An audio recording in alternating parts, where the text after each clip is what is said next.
Jigsaw really started from James and I wanting to make a film. James really badly wanted to direct. You know, I met him at film school and he used to make these little claymations. For myself, I was kind of interested in writing and directing and acting. And so eventually our problems sort of met in the middle. It was like, if we make our own film, I can play the lead and you can direct. They used to come into the office all the time and have these talk about different ideas and what they were going to be doing, and they'd go away and they'd go right in a corner and then they'd come back. I rang him one day and I go, hey Lee, I've got the idea for this film that we're gonna make. It's about two guys, they're stuck in this room. They're chained to both ends of this dungy, decrepit old bathroom. Lying in between them is a dead body. In one of the dead bodies' hand is a tape recorder. In the other hand is a gun, and each of these characters find these little mini tapes in their possession which they play, and there's a voice on the tape recorder that tells them what's gonna happen to them if they don't play this game. And every now and then we will keep cutting away to the villain, and at the end of the film, just when you think the main villain is the guy who's engineered this whole thing, the guy laying in the middle of the floor the entire film gets up and walks out the door. And it then fell to me as the writer to decide why they're chained up in the room and who put them there. And so Jigsaw really was birthed from that. It's like, who put them in this room? Well, it's obviously a bad guy. Why did he do it? And I started thinking about what the theme of the film could be. If tomorrow a doctor was to tell you that your life was going to end in 3 weeks because you're suffering some disease, everything would change. You would look at things differently. But I was thinking it would be interesting if somebody got told by a doctor that they had a year to live and they snapped. I thought it would be interesting to have this person use their death sentence, this cancer thing, as a way of teaching other people to open their eyes. And I think James expected me to come back to him in a month with a finished script. And it didn't work out like that.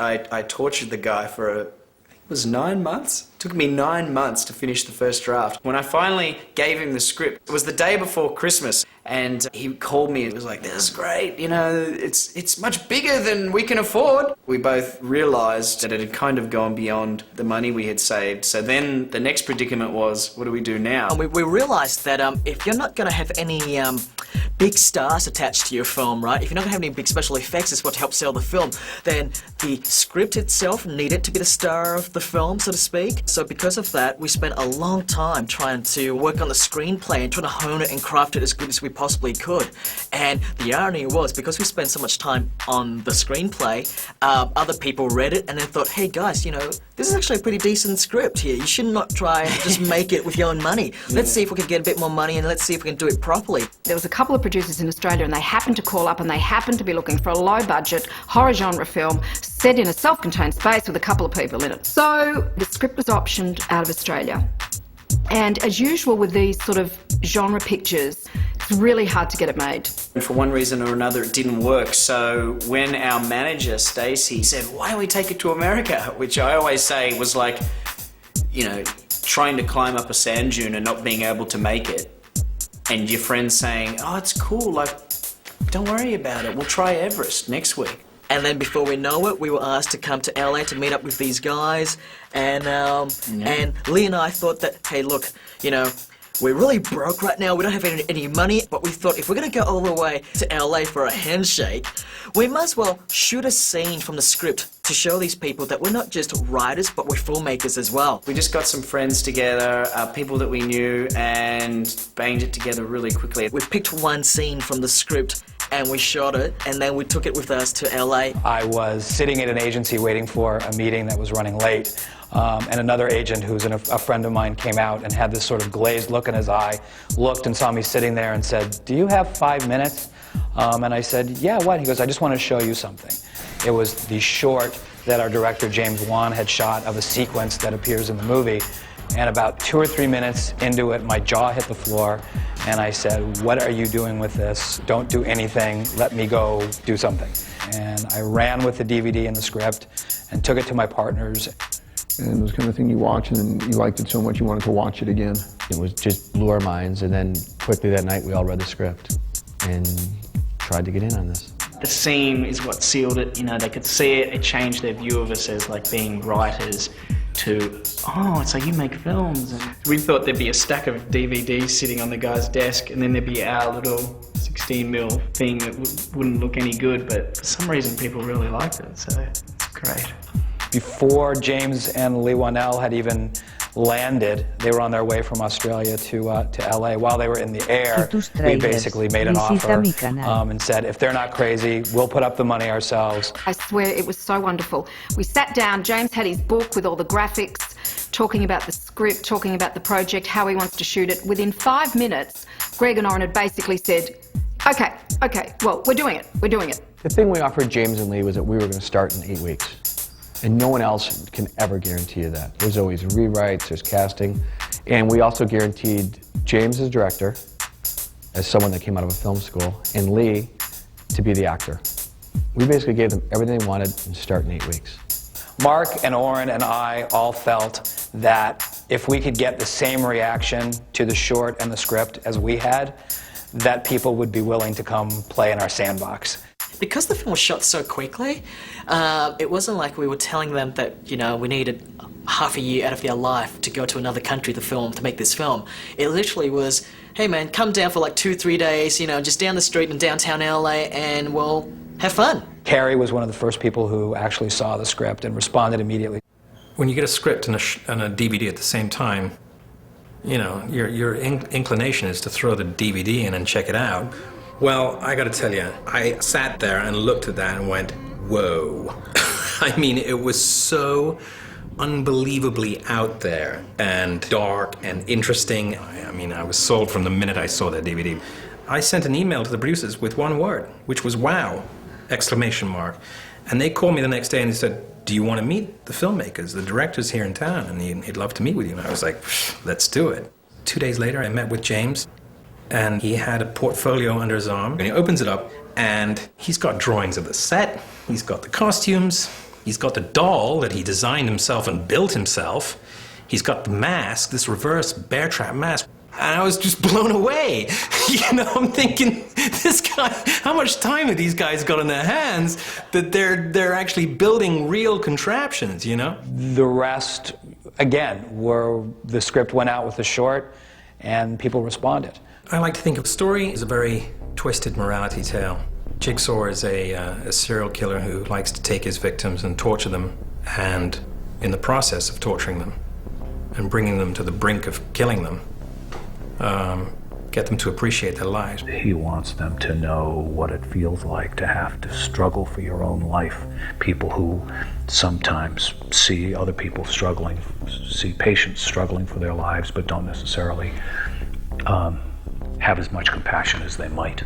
He's not actually punishing people for their sins. He's not one of those killers. He's a guy who wants to help you appreciate life and not take it for granted. I think that's what sets him different to a lot of the other movie serial killers. His motive is very different. He wants to help people out.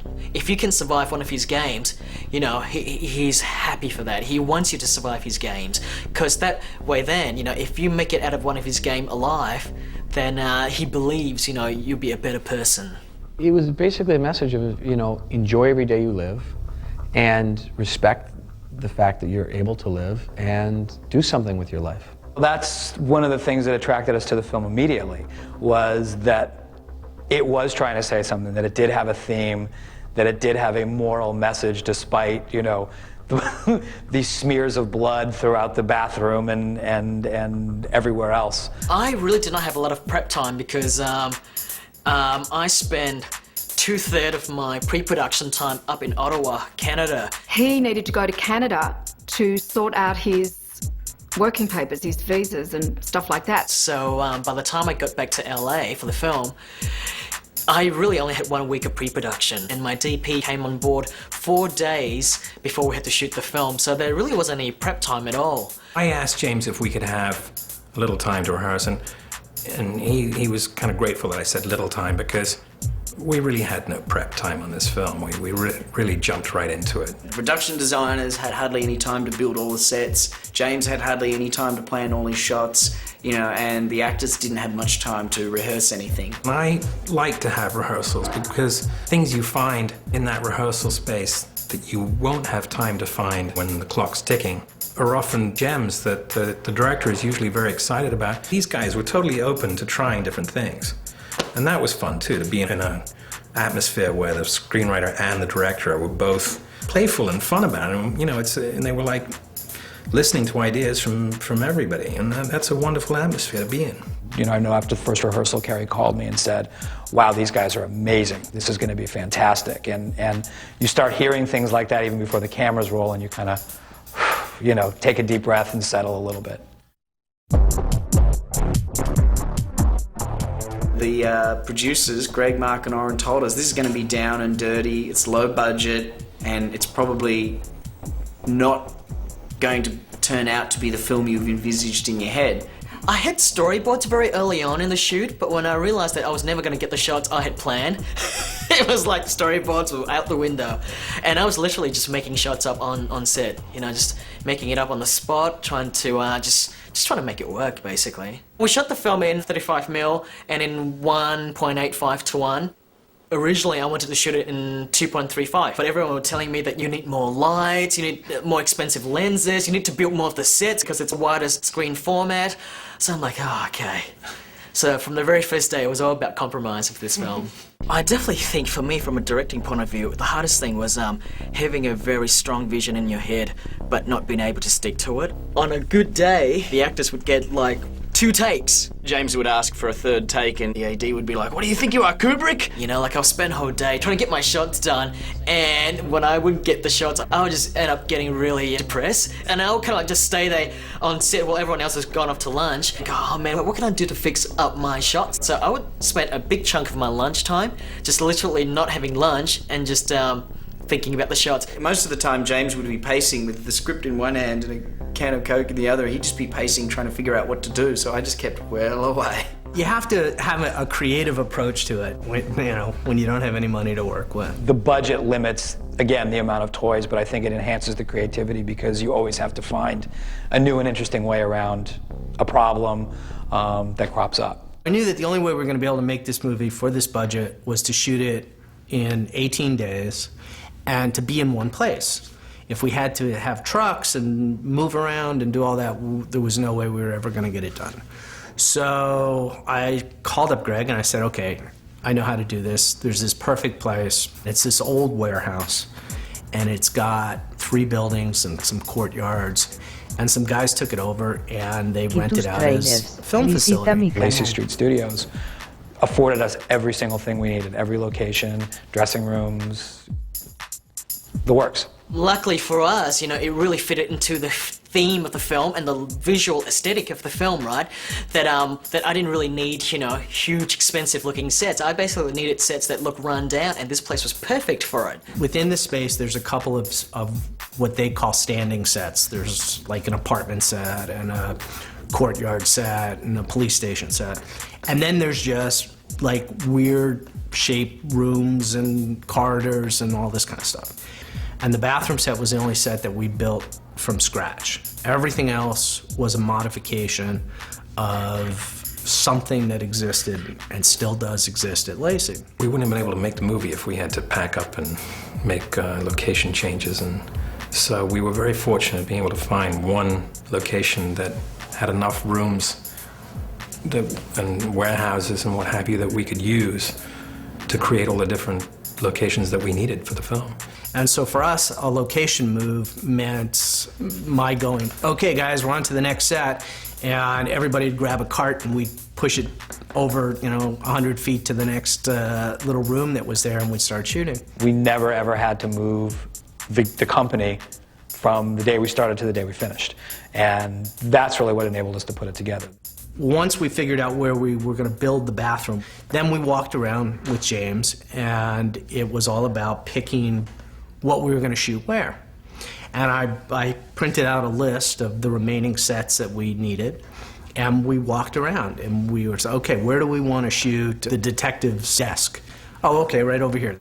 And a number of the sets were literally just empty rooms. It was just done by set dressing. The jaw trap room is this totally empty space, exactly the way we found it.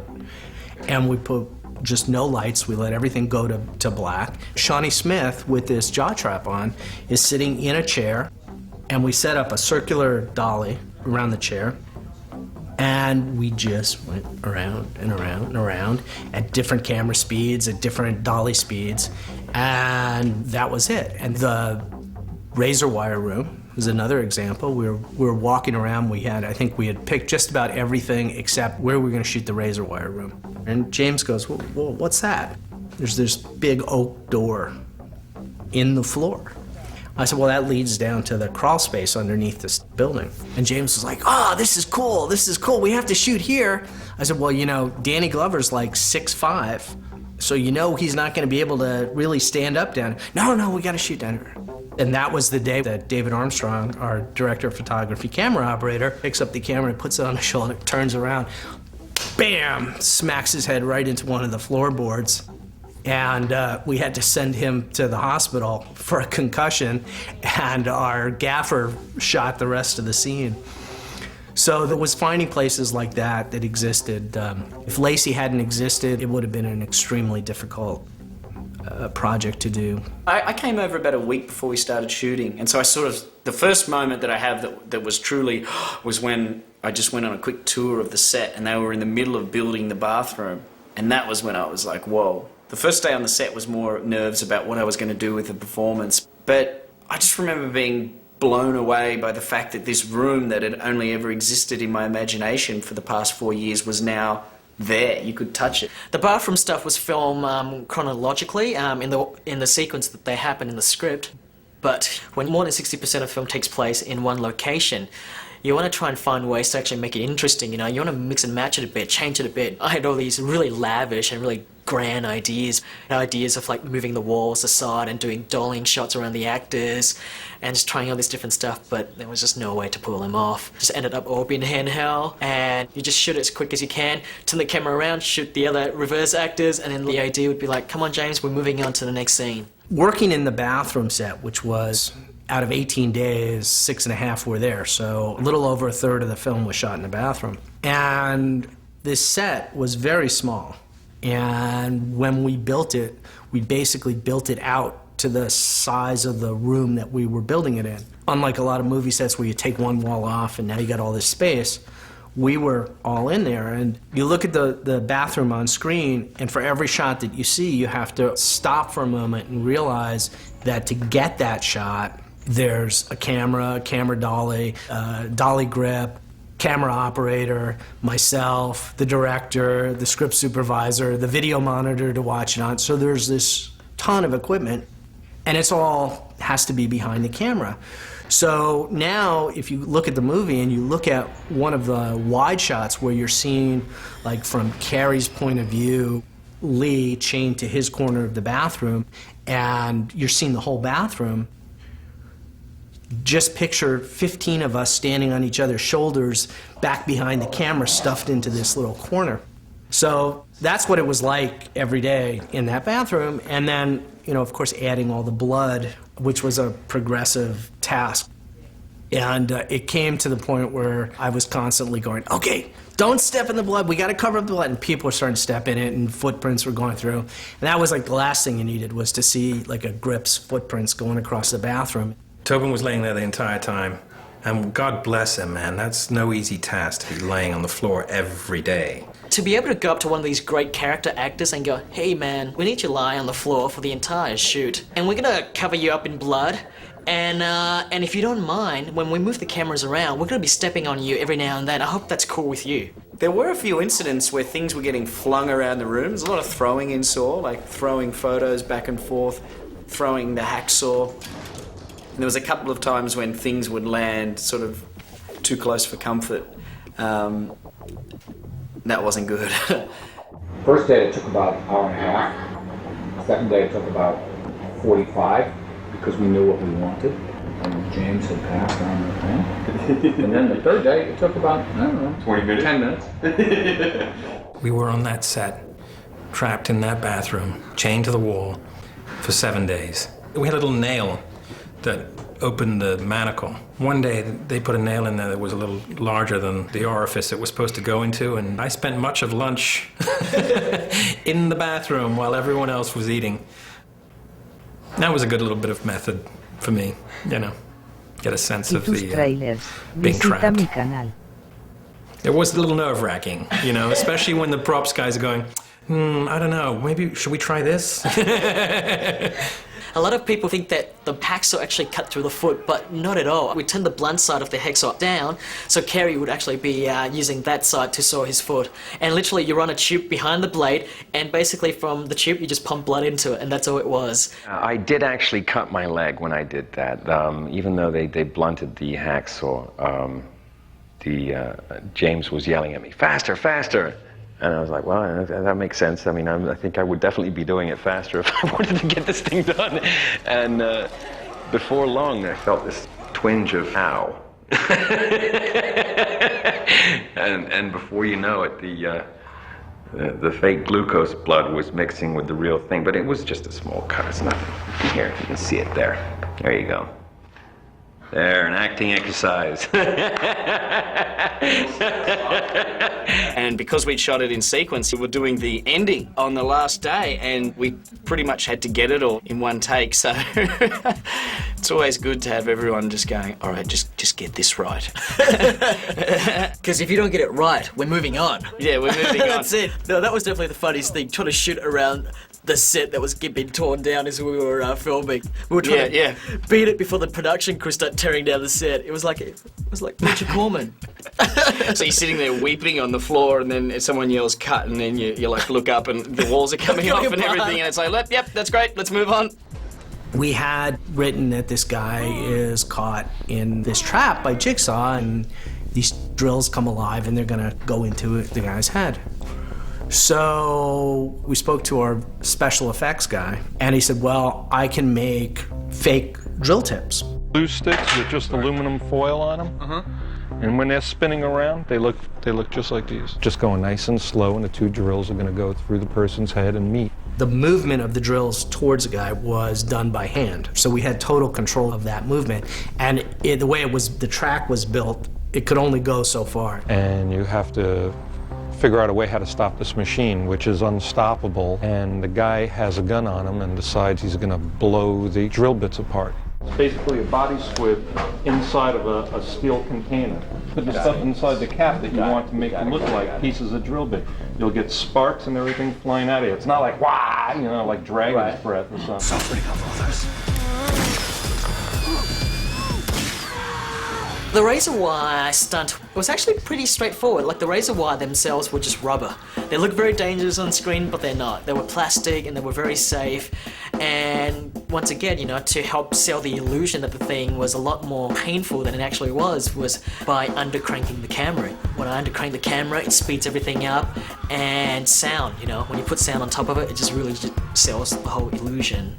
The jaw trap was built for me, you know, by a really great special effects house here. Now, the original jaw trap was made in Australia, and it was much bigger and much heavier, and like didn't actually work. This one here really is hero because it does actually rip open.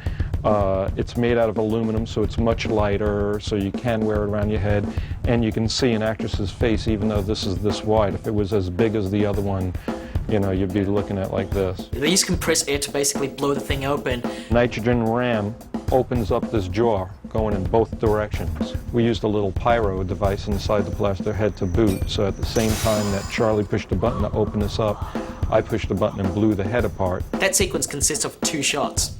First, the throwing it down, and then it blowing up. It blowing up was just literally running a tube from the jaw trap to a compressed air device, and they just literally just blow it off camera, and the whole thing just pops open. Which we had to shoot first. We had to shoot the thing popping open first, because if we had done the shot where the guy threw the jaw trap onto the floor, we would have busted the device. So these are the kind of stuff you have to think about when you're making these sort of films, because you only have one prop and you have to make it work, and you cannot screw it up. If you screw it up, there's no chance of coming back to it again. The car chase scene is poor man's process, which is the way we used to do it in the old days. And basically, you know, poor man's process is you bring a car into a dark building and you turn off all the lights and you only light the people inside, and you have somebody running alongside back and forth with a light to emulate street lights going by, and you put another light facing them on a stand and you rotate it through and it looks like headlights, and you get two big grips in the back with some sticks under the car pushing on the sticks, and it gives the movement to the car. The film is such a dead-on serious film, you know, with everyone going nuts around us, right? And it's such a bleak and almost sadistic film, right? That once the camera cuts, right, the behind-the-scenes stuff is so light and happy. Everyone's just laughing all the time. It is nothing like the actual film at all. I think there's a point in time where you have to get serious, and there's a point in time where you clown around. It's been wonderful so far. The script is really intense. I think you're gonna read.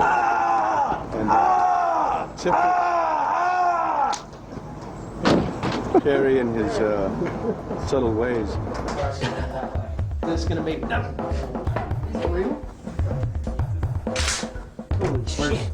Do you trust him with the weapons? It's like a kid in a candy store. Do you trust him with the weapons, Lee? Yeah! Do you trust James with the weapons? We did a lot of things to keep the set light. This is the new fall collection. It's called Downgraded. Tease each other and do impressions and things like that. Carey would bust out with his Marlon Brando impersonation every chance he gets. He does the most spot-on Michael Caine, I kid you not. And Lee, well, Lee just does everyone. And, you know, put those two together and, oh man, it was just hysterical. I like to joke around too. They play a few tricks on me. You know, my general philosophy on filmmaking is that it's way too hard what we do. And so we really need to be having a good time doing it. They put cream cheese in my car so that when I went to open the handle of my door, there was cream cheese in my hand. I never got that. It took me weeks to get that out. Carey was very conscientious and really into the story, and he loved to tweak the script on a daily basis. So one day we decided we were going to get even with Carey for his revisions. And it was the day that we were in the interrogation room in the police station, and we decided we were going to write new pages for the scene. And the scene just did not make any sense at all, and it just freaked Carey out. Carey was like, hang on a second, my character would not do this. My second AD comes to me on the set. She goes, you gotta get in there, you gotta tell him it's just a joke, because he's gonna go nuts. And at that point in time, all of us, we couldn't keep it together anymore. We all started laughing, and he's looking at us, he goes, what? I said, you didn't really think we were gonna film those pages, did you? So, somewhere out there, Carey Elways is still waiting to get me, but it was worth it. I owe him a couple of things. Yeah. So I hope to work with him again soon. It was so much fun shooting the film, actually, you know. Not fun for me. I was tearing my hair out, but it was fun for everyone else. When we were cutting the film, I realized there were certain crucial scenes. Like there's the scene where Ken Leong's character, Detective Singh, gets shot. We never have that. We don't have the shot of him getting hit, falling onto the floor. I mean, that's a big chunk of the film missing there. So I called my director of photography up. I said, do you think you'd be able to pull in a really small crew and basically sneak back out there and shoot cutaways such as the close-ups of Shoney's hands sifting through the guts, like the 3-4 close-ups we did for that? Those were Lee's hands, by the way, which was why the hands look a bit more masculine. Shot of Ken flopping onto the floor. That was Lee dressed up as Ken.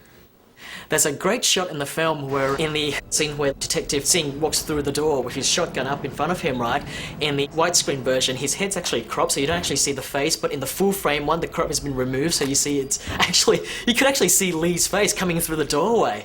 I'm like, guys, this is, we shouldn't be doing this. It's a completely different actor. What's going on here? The guy from the bathroom's now a cop? What's going on? It doesn't make sense. A lot of the aesthetic in the film really did stem from necessity. Like the editing, the quick cutting of the film was to hide a lot of flaws in production, because if I held on some of the shots for too long, you could see basically the spit and tape holding the set up. You know, it really is all about finding ways to make it work. Lee and James, we got them an apartment with an extra bedroom, and we actually put the editing facility in their bedroom. My editor, Kevin, came on board pretty much from the very first day of shooting, because we had a deadline. We had to try and get it done on time. We'd work our 12-hour day. I'd send James and Lee back to the apartment. They'd go in, Kevin would be there, and James would spend like a couple more hours working on the film. It's good in that, you know, you can come straight in from work and then there's an editor looking at the footage and you get to see what you've done that day or the day before. It's bad in the way that I can't get to sleep because I can just hear myself screaming my head off in the background. I have to get earplugs. I must remember, note to self, earplugs. And because of that, I really only got like 3 to 4 hours of sleep each night, and for 18 days non-stop, that was pretty tough. I mean, they have zero privacy. There's editors, there's assistant editors, there's, you know, an editor's apprentice in their apartment going through their, doing everything. One of the things I did to help fill in gaps, because when we first cut the film together, we realized there were a lot of holes in the film that we did not have shots for. There'll be shots missing. I'll be like, not because we didn't shoot it, but because we shot it right, and because they were so quickly shot that once you cut it together, it just did not work. But fortunately for us, we had a video camera which was supposed to be the surveillance camera, and we shot a couple of scenes with the video camera, and boy, was I grateful for that one camera, because that one camera, we did fill in a lot of gaps with that camera. And another technique I used too was using actual production stills taken by the still photographer on set, right? And I would look at some of his publicity shots and go, these are such great shots. These are shots that I wish I had time to shoot with my actual film camera. So what I ended up doing was going in there and literally stealing a lot of his still shots and splicing it into the actual film. So all the quick shots that you see, shots of locations, of the warehouse, of Carrie's character walking out of the apartment, shots of him just out and about, those were production stills. And those were production stills that were taken for Adam's darkroom, because Adam's a photographer. Fortunately for us, all those shots ended up fitting into the story of the film. During post-production, when we were cutting the film, Kevin and I worked 6-7 days a week trying to make this deadline, just to get the first rough cut done, hand it over to the Sundance people and see what happens, you know, and we just rushed like mad to get it done. And yeah, and luckily for us, the Sundance people saw it and really liked it and said, guys, this film would be perfect for the Midnight Madness section. And when I heard that news, I was like, ecstatic. I was ecstatic for like 2 seconds, and then I go, holy crap, now we have to finish the film on time. And then it became another race then to try and get the film done in time for this actual Sundance Film Festival. And we literally finished it 2 days before we had to screen the film at Sundance. That was definitely the first big festivals I've ever been to, and look, if it has to be any festival, it must well be the Sundance Film Festival. It's probably the most nervous I've ever been, that first screening at Sundance. I stayed in the room for the start, up the back. They had a seat for me, and I said, no, I'm not sitting down. So I was literally back to the back wall watching the audience more, like sort of chewing my nails off and watching anyone that even moved or got up. I'd be like, where are you going? Oh no, we're finished, that's it, we're dead, she's leaving. On that first night, oh man, I was so nervous. He's even worse than me. He cannot watch an audience watch his film. We used to leave. Every time the film was screened, we can't be in the room. And everybody loved it there, and that kind of started the hype going about it. It's interesting because every sort of fantasy, for want of a better word, that I'd had about this film came true. Back in Australia when I was writing it, I would constantly fantasize about us making the film with our own money, it getting picked up by Sundance, becoming the hit of Sundance, then it gets picked up and all this stuff. And it's interesting, it's almost like, you know, positive affirmations, you know, it's not a bunch of bullshit. Like, everything that I used to constantly think about seemed to happen. Lionsgate picked the film up literally just before we went to Sundance. One of the things that made Saw such a success was we had from basically September through the end of the year to get it to a screening at Sundance, did some tweaks to it based on that screening. And then that was January of 2004. The film was released in October of 2004, so there was all this time to really build word of mouth. Lionsgate is amazing with their publicity machine. They do a lot of work on the internet. And so by the time the movie came out, there was just this huge built-in audience. The fans are great to us. The House of Jigsaw website's been a great forum for meeting some of these guys. We try and stay in touch with them and talk to them, kind of cultivate them, I guess. Some of them are passionately blind to any of its flaws or whatever. They just love the film. Some of them are so passionate about it that they question everything about it. They want to, why didn't they just shoot the chains? I love spotting mistakes in films, and boy, are there a lot in Saw. But that's great. That's actually been one of the best things for James and I, is watching people take ownership of the film and argue about it. You're thinking, oh my God, they're discussing heatedly something I thought up and James thought up. So that's just an honour as well. So we want Saw 2 to continue that. The last thing we want is these guys who've been so passionately devoted to it to be disappointed. It's like once the film is out there, it's no longer yours, and you kind of just have to let it go.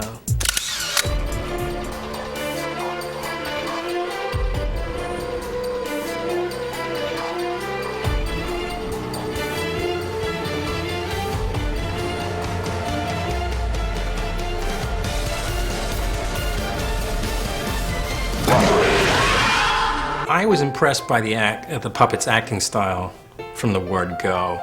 He far outshone Lee Winnell. The puppet put in a searing performance. I haven't heard much from him since the film finished. This guy only did like maybe one take and he'd nail it. He was the ultimate professional.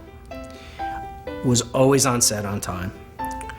Never heard any complaints about his lines or motivation. Billy was pretty good to work with, on some days, but other days, man, doesn't matter how hard I pull his strings, he just wouldn't budge. He used to flop over in a chair and just do this for hours at a time until someone would pick him up, which was, I don't know what he was doing, like channeling, I think it was a sense memory thing. I think the puppet actually understood the pain of Jigsaw, in some ways more than Jigsaw did. Some actors need to operate in a certain way to deliver the goods. He wanted me to hit him. He was saying, I want you to hit me, I don't want you to hold back. And I was saying, I can't hit you. And he was throwing these insults at me. He started laying into him with this bat. But he provoked it. And at the end, he thanked me. Such a small guy, he really held up his end of the bargain. And I think that's the most I can say about him. It made it very complicated for me the days that I worked with the puppet, because he really kind of showed me up there. And, I just wanted to saw his little head off. And he's got a bigger trailer than any of the other actors. The other guys have bad things to say about the doll, then that's their problem. Danny Glover was like, how come that puppet gets a bigger trailer than I do? That's just wrong. We do charity events, but other than big events, I don't really see him. I think, he's a star now. And I'm not, but, that's fine. Hi, what you're about to see is a storyboarded sequence that I originally had planned for the Jigsaw workshop, that as you're about to see is a lot more intricate and a lot more complex than what we finally actually shot. That always tends to be the case with indie filmmaking. You've got big, grand ideas, but then you get down on set on the day, you can only really shoot 1/8 of it. As you can see from this storyboarded sequence, it's a much bigger film, but I still think it would be fun to just see what was initially planned for it. So, check it out. I'm sick of it all.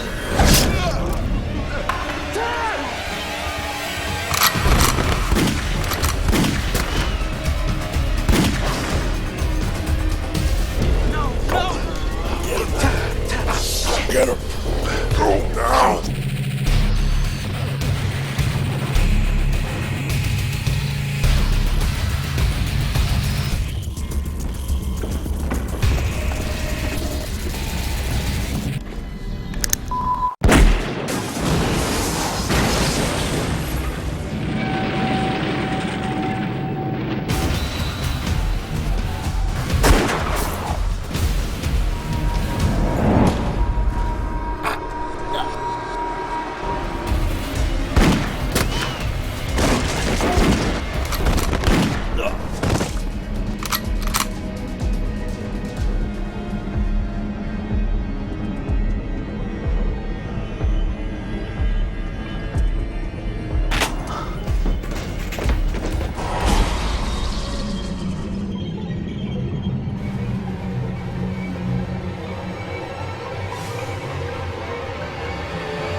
you die in. I want to play a game.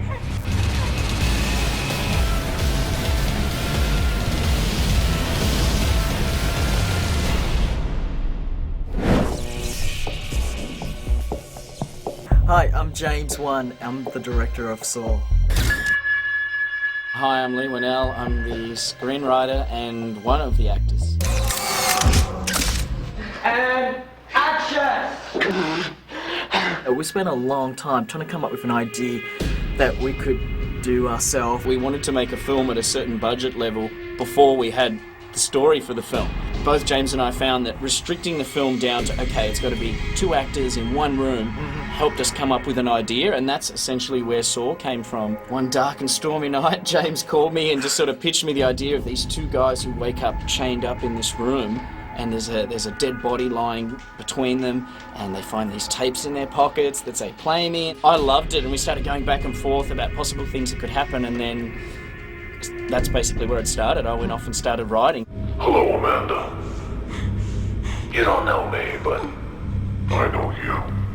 Tell me the first thing you remember.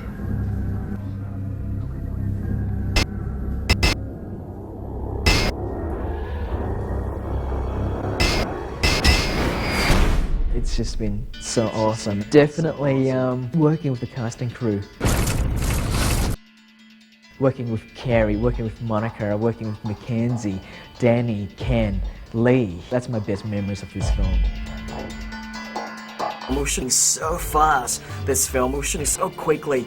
We shot this film in 18 days, all of it in 18 days. It was tough. It was such a challenge. I mean, our feet never touched the floor. We were flying through it.